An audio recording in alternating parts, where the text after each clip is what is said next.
Wilmington, North Carolina, 2015. Amy and Ben Wright sit in their Wilmington home with a problem. For years, they've watched as their 3 children were bullied and tormented. Not just normal playground teasing either. This is taught hatred. Their daughter, Lily Wright, was born with autism, and their 2 youngest children, Biddy and Beau, were born with Down syndrome. Amy and Ben know their kids will never be afforded the same opportunities as other children. They'll never own a house or be accepted into school in the same ways other kids are. It weighs on them. What can they do? Amy and Ben know there is no place in the world that will allow her kids to contribute to society in a meaningful way. Then Amy has an idea.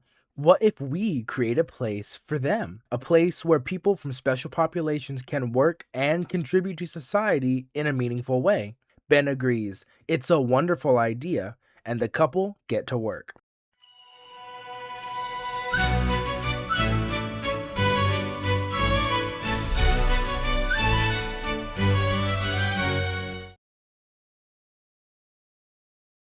Amy and Ben start researching. As they pull back the disgusting rotting onion layers that is the history of special education in America, they discover some horrifying truths. They find that over 80% of people with intellectual and developmental disabilities are unemployed. It sickens them. Furthermore, businesses often will turn away people with intellectual disabilities because they don't want to train them. They are almost seen as untouchable by some people. This is a sad reality facing many families across the world. Parents of special needs children know their kids will never be accepted. In certain instances, their children require 24-hour care. This takes a toll on already overstretched parents, and families who are already under financial strain suffer the most. The average cost to raise a child to 18 in the United States is between $200,000 and $300,000. Now try doubling that for a child with Down syndrome or autism. The medical bills alone are simply too much to bear for some families. Not to mention, what will happen to these people when their parents pass away? Who will care for them? One assisted living facility located in Brookshire, Texas, called the Brookwoods Community, can cost upwards of $4,540 per month. An absolutely astronomical amount. But just because some people have a disability doesn't mean they deserve to be cast aside. In January of 2016, Amy and Ben opened Biddy and Beau's Cafe in Wilmington, North Carolina. They employed 19 individuals with disabilities. Their business model evolves around coffee, a fairly easy item to prepare and one that the employees are very passionate about. They work hard, often taking over 15 minutes to make a drink, and their system for delivering your order is even better. When you pay, you are given a playing card like an ace of spades, and you hold on to that card until your order is ready. When your order is ready, they will call out your card. Then you go to the front to collect your drink and hand them back the card. Truly a genius idea. There is a map in the sitting area that allows you to place a pin on where you live. This gives people a true visual representation of just how far-flung the story of Biddy and Beau's has reached. Biddy and Beau's has truly touched people across the globe. From right here locally in Houston, Texas, to Wilmington, North Carolina, to London, England, and Sydney, Australia. And with that hard work and dedication, business soars. Through the power of social media and national news coverage, this incredible community is broadcast to the world. Articles and YouTube videos begin to take off. The Today Show, CNN, Good Morning America, and People's Magazine pick up the story, showing the world not only Biddy and Beau's story, but also that people with intellectual disabilities are just as capable of contributing to society in the same way as you and me. It's a clear message. We belong. And the message of inclusivity and love spreads like wildfire. Within 3 years, they opened a second location in Charleston, South Carolina. It takes off from there. Biddy and Beau's opens more stores, spreading their message of inclusivity with the world. For Amy and Ben Wright, it's an unmitigated success. Their goal was not only to provide people with intellectual disabilities a place where they could be successful and contribute to society in a meaningful way, but also to spread awareness.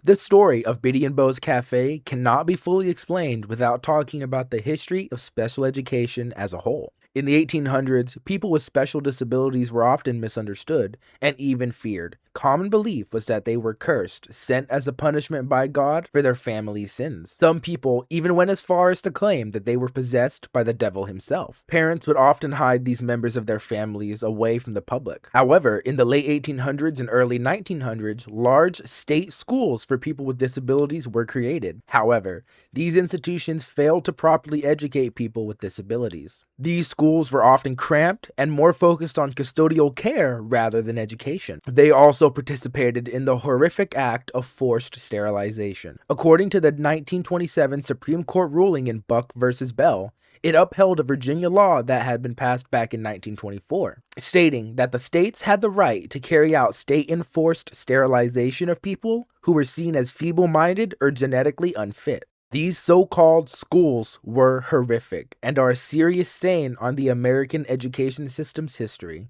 At the time, these schools were hailed as necessities. They were referred to as training schools, but nowadays, we have a different name for them: asylums. And unfortunately, the general population believed that these people should be segregated from the public. Fortunately, things would begin to improve. In the 1950s and 60s, parents would begin fighting for equal representation and rights in education. In 1954, Brown versus the Board of Education ruled that segregation in schools was unconstitutional. While this didn't help the fight for special populations directly, they now had a pretext to begin fighting for more access. And finally, in 1975, President Gerald Ford passed the All-Handicapped Children's Act, later renamed the Individuals with Disabilities Education Act, or IDEA. This law guaranteed free, appropriate public education for all students, including people with disabilities. A huge win for the special populations community.